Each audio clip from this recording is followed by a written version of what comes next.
The video from the presenter who talks about transitions makes a lot of great points.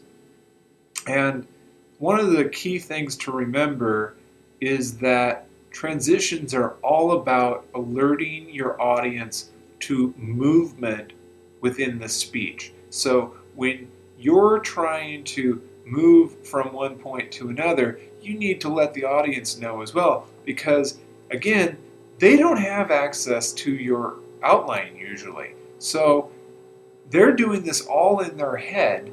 And if you want to help them through so that they can better attend to the key ideas, you're going to want to give them some indications that you're moving on to something new. And what we need from a transition is one complete sentence that basically says we're moving on. We're linking one point to another. So this sentence is separate from our main point statements. And what it does is it brings us from one main point to another.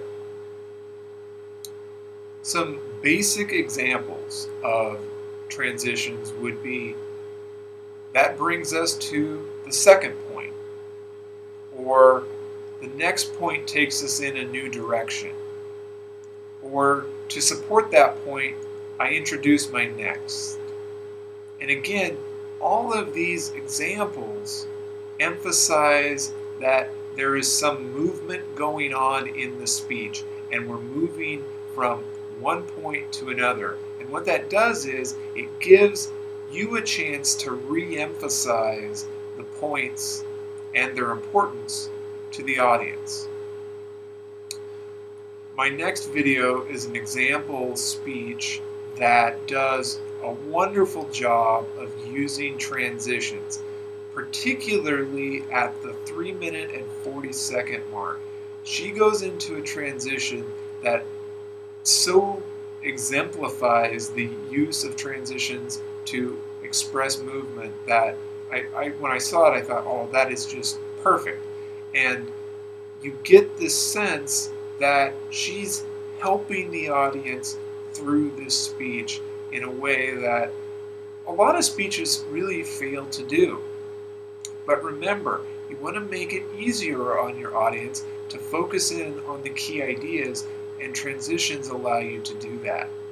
The example speech also uses signposts like first, second, things like that really well. So she's helping them through, she's serving as a guide through this speech. And the speech is also a nice example of an informative speech. So if you want to watch the whole thing then and get a sense of how informative speeches might work, it'll help you with that as well.